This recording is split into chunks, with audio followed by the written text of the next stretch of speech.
주제표와 우리 회복 캠페인 같이 하겠습니다. 자, 시작. 주여 이제 회복하게 하소서. 예배를 회복하겠습니다. 기도를 회복하겠습니다. 사랑을 회복하겠습니다. 가정을 회복하겠습니다. 사명을 회복하겠습니다. 아멘. 우리 묵상 말씀 창세기 1장 27절 우리 세 번 같이 하겠습니다. 자, 시작. 하나님이 자기 형상 곧 하나님의 형상대로 사람을 창조하시되 남자와 여자를 창조하시고 하나님이 자기 형상 곧 하나님의 형상대로 사람을 창조하시되 남자와 여자를 창조하시고 하나님이 자기 형상 곧 하나님의 형상대로 사람을 창조하시되 남자와 여자를 창조하시고 아멘. 하나님께서 오늘 우리에게 주시는 말씀 잠언 2장 16절에서 22절까지의 말씀입니다. 오늘 본문을 통해서 지혜와 음료라는 제목으로 말씀의 은혜를 같이 나누겠습니다. 우리가 이번 주간 동안 우리가 묵상 말씀 우리가 같이 하는 것이 창세기 1장 27절입니다. 하나님이 자기 형상 곧 하나님의 형상대로 사람을 창조하시되 남자와 여자를 창조하셨다 그랬습니다. 이것은 불변의 원칙입니다. 하나님께서 사람을 남자와 여자로 창조하셨습니다. 자, 지금 이 시대는 근데 남자와 여자가 아닌 제3의 성, 제4의 성, 그 이상의 성을 얘기하고 있습니다.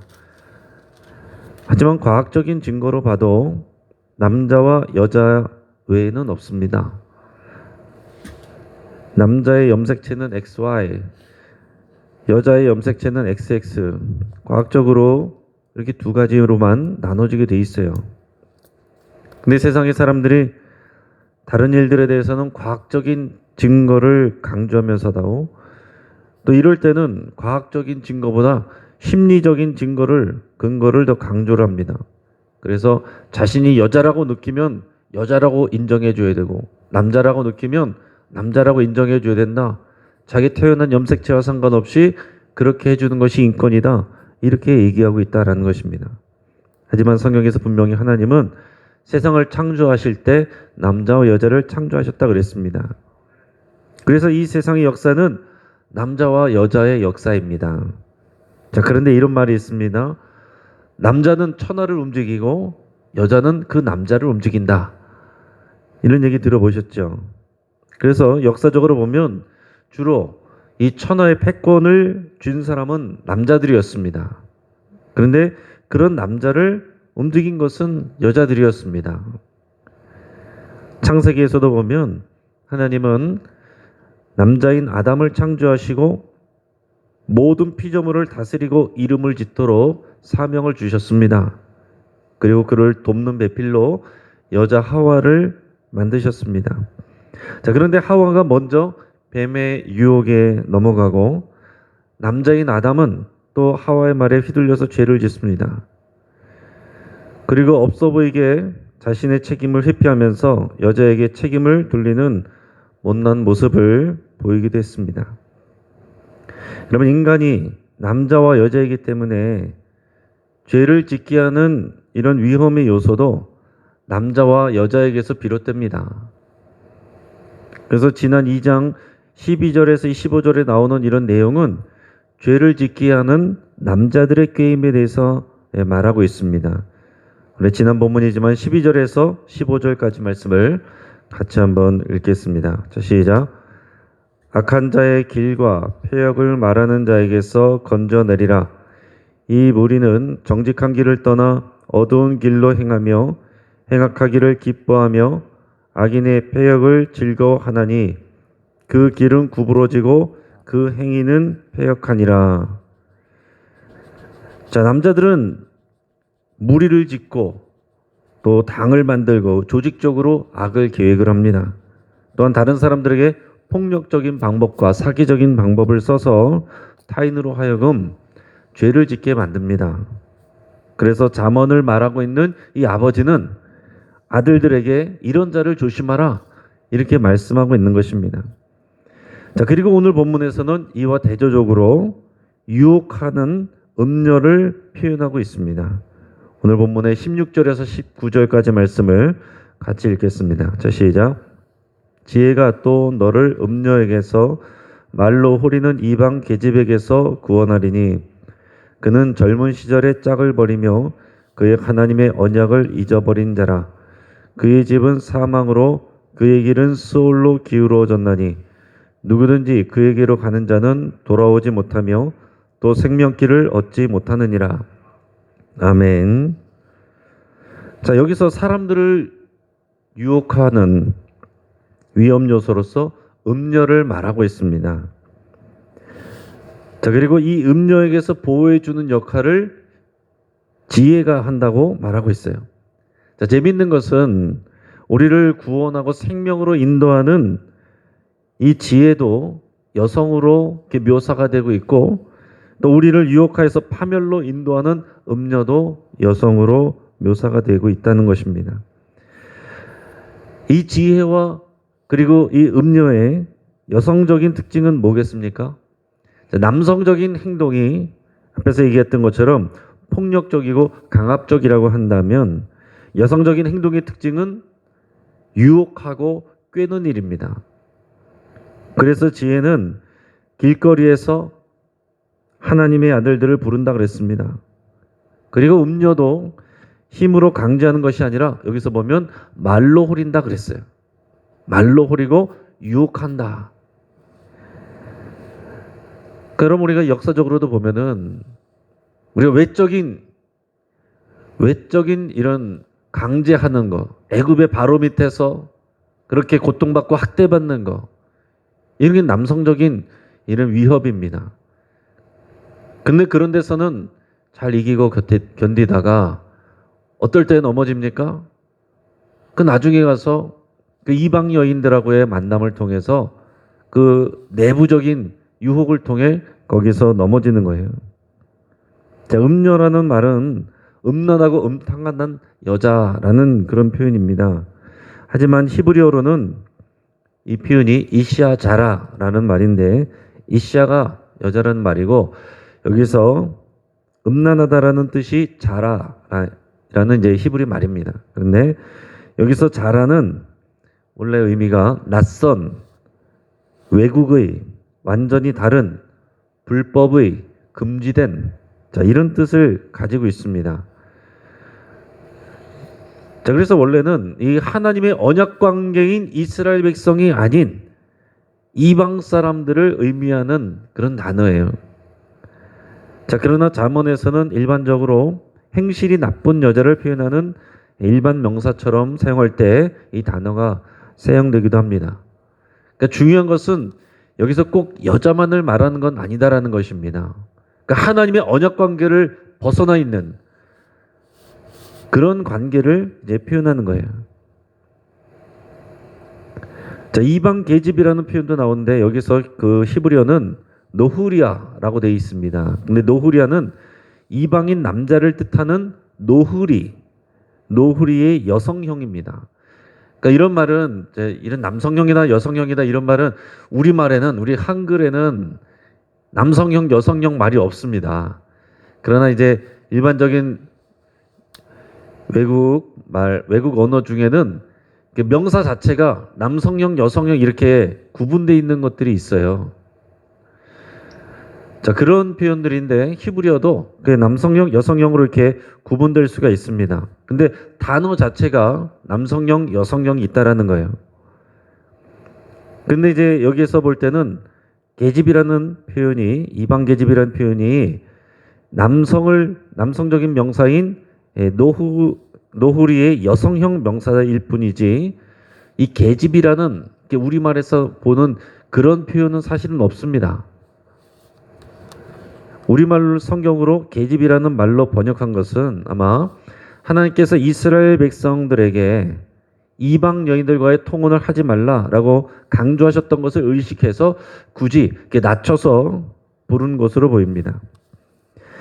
그래서 굳이 이방 계집이라는 표현보다 그냥 이방 여자라고 할 수도 있습니다. 아무튼 음녀, 이방 계집, 이방 여자, 이것은 여성일 수도, 실제로 여성일 수도 있고, 아니면 더 나아가서 하나님과의 언약 관계에서 벗어나서 하나님의 백성, 하나님의 자녀들을 유혹하고 또 꾀는 그런 존재들일 수도 있습니다.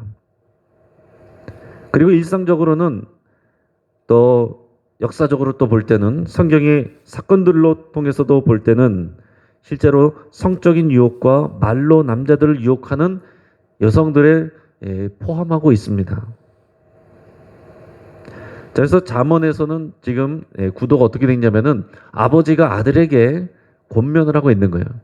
지혜의 말을 해주고 있는 것입니다. 그 지혜는 하나님을 알고 하나님을 경험하여 사는 그 지혜로 가르쳐주고 있는 것입니다. 자, 그런데 그러면서 뭘 조심하느냐?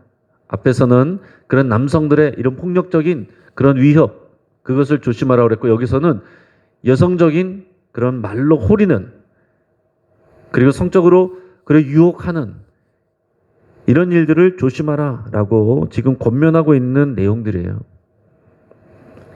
이런 음란한 여인들과 사귀면 결국에는 그와 그의 집안은 사망으로 가고 스올로 기울어지게 된다. 결국은 망하게 한다. 그런 표현입니다. 자, 여기서 스올이라는 표현은 사람들이 죽어서 가는 곳, 또는 그곳에서 있는 사람들이, 그 당시에 사람들이 생각했던 죽은 사람들이 우글우글거리는 유령들이 있는 곳, 이런 곳으로 생각을 하고, 또 유령들, 이런 표현이기도 합니다. 그러니까 쉽게 말해서 죽는다라는 거죠. 사망과 스올로 간다라는 것은 이방 여인들, 또 이런 성적으로 방탕하고 유혹에 빠지고 이러면은 결국에는 그와 그 집안이 망한다. 이것을 경계하고 있는 것입니다. 이스라엘 백성들의 역사가 그랬습니다. 앞에서 얘기했던 것처럼 출애굽 백성들, 이 애굽의 바로 밑에 있을 때 그때는 괴롭고 힘들고 어려웠습니다.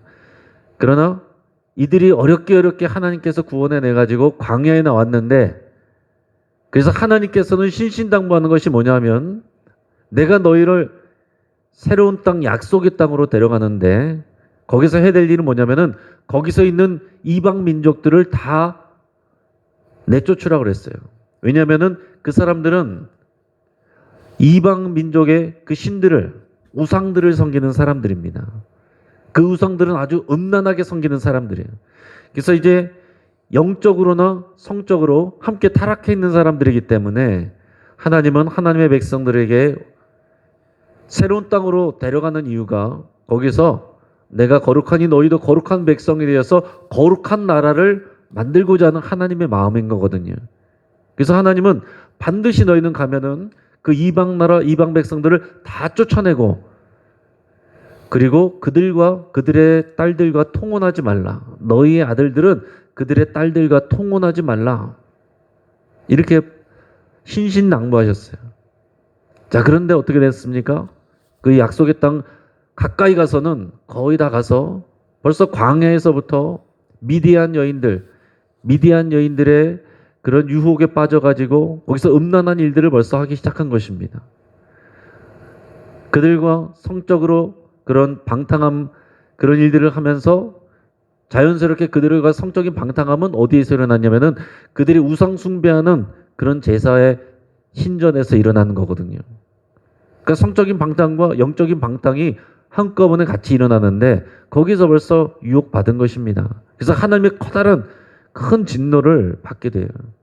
그러고 나서 들어갔는데, 어렵게 들어가서 약속의 땅에 가서는 어떻게 합니까? 가나안 사람들을 다 쫓아내지 결국 못했어요. 절반의 성공. 그리고는 결국에는 남아있는 가나안 사람들과 지내다가 보니까 어떻게 됩니까? 그들과 교류하게 되고, 또 그들의 자녀들과 딸들과 결혼하게 되니까 그들의 우상을 받아들이게 되고 배우게 되고, 결국에는 여호와 하나님께 예배하면서 동시에 바알에게도 절하고, 그리고 아세라 신에게도 절하고, 그 신전에 가서 신전 창기들하고 그런 제사에 참여해서 음란한 일들을 하고, 그러면서 이스라엘 백성들이 하나님 앞에 온전히 서지 못하는 이런 일들로 이어지게 된다라는 것입니다. 자, 개인도 마찬가지고 나라도 마찬가지인 것입니다. 그러니까 이런 음란함, 성적인 타락과 영적인 타락은 반드시 같이 간다라는 것을 여러분 꼭 기억하실 수 있길 바랍니다. 지금도 마찬가지예요. 지금도 신앙생활하면서 성적으로 음란하다? 그건 성립하지 않는 것입니다. 자, 성적으로는 자유롭고 음란한데 하나님 앞에서는 신실하다. 이게 말이 성립되지 않는다라는 얘기입니다. 세상에서는 법적으로 이제 간통이 더 이상 죄가 아닙니다. 이건 개인적인 영역으로 인정하고 있습니다. 그래서 지금은 형사처벌이 불가능하고 그러나 복잡한 민사소송으로 들어가야 됩니다. 세상은 문란한 성생활을 성의 억압에서의 해방과 자유다 이렇게 얘기합니다. 그리고 하나님이 싫어하시는 동성애 행위를 존중받아야 될 개인적인 성적 취향이라고 그렇게 포장하고 있습니다. 여러분 동성애자들도 하나님이 찾으시는 백성들이에요. 이런 말씀을 나눌 때 여러분 잘 분별해서 생각하시길 바랍니다. 우리가 동성애자들을 미워하는 게 아닙니다. 동성애자들을 사랑하고 하나님께서 또 그들을 위해서도 예수 그리스도의 생명을 주신 거예요. 그러나 그렇다고 해서 동성애 행위가 법적으로 보장되어야 되고 교육을 시켜야 되고 하는 것은 다른 얘기입니다. 음녀와 이방 여자에게 그것은 넘어가는 것입니다. 분별해서 구별해서 우리가 생각하고 얘기할 수 있어야 돼요. 이런 부분들을 얘기할 때 또 그들에 대한 어떤 혐오적인 발언을 하고 차별적인 발언을 하면 안 됩니다. 그들을 사랑하면서 그러나 정치적으로 법적으로 교육적으로 이런 부분들에 대해서 하나님의 뜻은 분명히 이것이란 것을 우리가 알고 이것을 헷갈리지 말아야 된다는 거예요. 교회 내에서도 마찬가지입니다. 사탄이 교회에서 목회자를 넘어뜨리는 가장 큰 방법 3가지가 있습니다. 이성이 유혹이고 돈이고 권력입니다. 이 3가지 중에 하나 넘어지는 사람들은 이 3가지 중에서 하나 꼭 넘어집니다. 많은 목회자들과 사역자들이 유명한 목회자들과 사역자들도 이성 문제로 넘어졌습니다. 지금도 넘어지고 있습니다. 자, 특히 목회자들이 넘어지면 교회가 어려워지고 흔들리고 무너지게 돼 있는 것이에요. 그래서 목회자의 불법적인 이성 문제는 존중받아야 될 개인적인 영역이 아니라 교회의 영적인 전쟁이 되는 것입니다. 여러분 성도님들은 목회자를 위해서 기도해야 되는 거예요. 목회자가 이성의 유혹과 돈의 유혹과 또 이 권력, 명예, 이 유혹에 넘어가지 않도록 위에서 기도해야 되고 또 그것을 같이 도와야 되는 것입니다. 다 판단자가 돼서 감시만 해갖고 되는 것이 아니고 서로 그런 부분들을 연약한 부분들을 서로 보완해주고 도와줘야 된다는 거예요. 여러분 우리가 어떤 사람도 자신할 수 있는 사람은 없습니다. 나는 믿음이 좋으니까 이런 부분들에서 넘어지지 않는다. 이건 미련한 일입니다. 저도 그렇고 여러분들도 그렇고 언제든지 우리는 넘어질 수 있는 연약한 존재다. 이 고백을 하는 것이 건강한 것입니다. 그렇기 때문에 우리가 하나님 앞에서 두려워하며 하나님을 경외할 줄 아는 이 믿음으로 내가 스스로 넘어지지 않을까 스스로를 돌아보고 근신하는 것. 여러분 이게 건강한 신앙생활이다라는 것입니다. 자, 목회자와 성도, 성도와 성도, 또 성도와 비성도 간의 모든 부적절한 관계들 이것은 반드시 청산돼야 됩니다. 어디 교회에서나 이런 일들이 분명히 있습니다. 자, 겉으로는 드러내지 않지만은 이런 일들로 인해서 가정들이 어려워지고 무너지는 일들이 분명히 있어요. 세상에서는 이런 부분들이 용인이 될지라도 하나님은 거룩의 눈과 기준으로 우리를 바라보시고 판단하십니다. 그럼 교회 안에서 이런 부분들을 나눌 수가 있겠습니까? 기도 제목으로 우리 남편이 지금 바람이 났어요. 불륜을 저지르고 있어요. 이것을 위해서 여러분 우리 구역 식구들이 같이 기도해주고 이것을 우리가 같이 신앙으로 같이 북돋아도는 일들이 교회에서 쉽게 일어날 수 있겠느냐라는 얘기죠. 이게 고백될 수 있겠느냐는 거죠. 아닌 것처럼 있다가 그런 것이 있으면은 드러날까봐 교회를 떠나는 일들이 대부분입니다. 여러분, 우리가 오픈하지 못하는 부분들이 사단 마귀에게 공격받는 부분이에요. 연약한 것입니다. 사단 마귀는 고소하고 참소하는 자거든요. 그래서 우리가 그것을 죄를 고백하고 오픈하게 되면 우리가 그런 부분에서 공격받지 않는 것입니다. 그러나 우리 한국 사회에서, 한국 교회 안에서, 이 한국 교회 공동체 안에서 그런 것을 나눌 수 있는 그런 분위기가 거의 되지 않는다는 거죠. 신앙으로 정말 내 자신을 고백하고 내 자신이 죄인이라는 것을 드러내야 우리가 진짜 건강한 신앙으로 갈 수가 있는 것입니다. 우리가 믿고 고백하는 건 그런 거잖아요. 우리 다 거룩하다고 말하는 것이 아니에요. 교회 나온다는 것은 내가 죄인이라는 것을 인정하고 고백하기 때문에 나오는 것입니다. 그런데 나와서 우리가 어느덧 다 거룩한 척, 다 교양 있는 척, 그러나 그 속에는 다 누구나 어린아 같은 부분도 있고 또 유혹에 잘 넘어가는 연약한 부분들이 다 있는 것입니다. 우리는 그것을 다 인정해야 돼요. 누구나 다 연약한 것입니다. 목회자도 중직자도 성도들도 다 연약하고 넘어질 수 있어요. 우리가 신앙생활 오래됐다고 안 넘어지는 것이 아닙니다. 당연히 안 넘어질 거라고 생각하니까 서로 또 시험에 들고 그것을 감추게 되고 그런 것들이 더 큰 일이 되고 그러면서 교회가 어려워지고 깨지게 되는 일들이 사탄의 공격이다라는 것입니다. 그래서 이것은 개인적인 영역이 아니라 영적인 전쟁이고 사탄의 전략의 굉장히 중요한 부분이다라는 것입니다. 그래서 오늘 이 잠언의 말씀을 우리가 개인적인 또는 성적인 윤리적인 그런 부분만이 아니라 이런 영적인 전쟁 가운데서 그런 도전 가운데서 우리가 하나님의 말씀을 받을 수 있기를 바랍니다. 그래서 여러분, 건강한 가정, 건강한 부부관계가 신앙생활의 가장 기본이 되고 기초가 되어야 되는 것이에요. 하나님의 말씀과 지혜로부터 우리 부부관계와 그리고 이 가정관계가 건강하게 그 위에 세워져야 된다라는 것입니다. 지금 우리 교회에서 행하고 있는 주주클럽 가정예배, 그냥 단순히 코로나기 때문에 교회에 못 나오니까 그냥 프로그램으로 하는 게 아닙니다. 그렇게 바라보면은 별로 이렇게 유익이 크게 없어요. 가정을 세워가는 거, 가정이 하나님의 집이 되게 하는 거, 여러분 이것이 최전방이다라는 거예요. 가정들이 깨져나가고 있는데 교회 나와서는 그것을 다 숨기고 아무렇지도 않은 척, 경건한 척, 거룩한 척, 문제 없는 척. 그러다가 그런 것들이 누구에게서 또 얘기가 돌아가면은 다 교회 떠나고 아무런 교회가 힘이 없는 거예요. 경건의 능력이 없는 것입니다. 건강한 가정, 건강한 부부관계, 이것이 가정 안에서 예배가 세워지는 거룩한 하나님의 집이 되어져가는 이런 역사를 통해서 교회가 그 위에 세워지는 것입니다. 교회의 기본 단위는 건강한 가정이에요. 믿음의 가정입니다.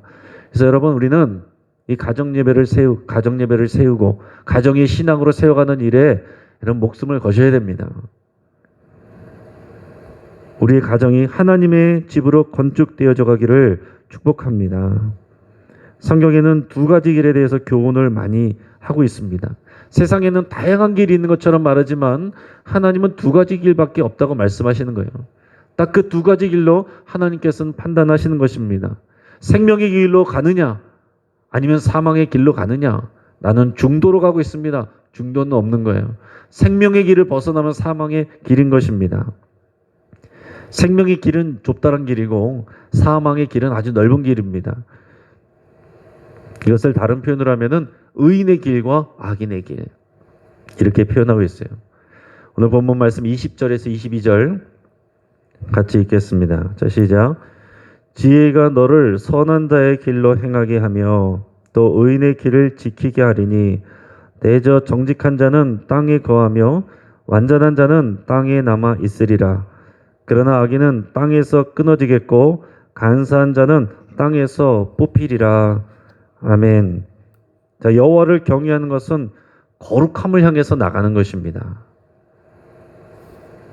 이 거룩, 또 우리의 성적인 윤리적인 이런 부분들은 개인적인 부분이고 신앙생활은 종교생활이고 구별해서 생각하면 안 된다는 거예요.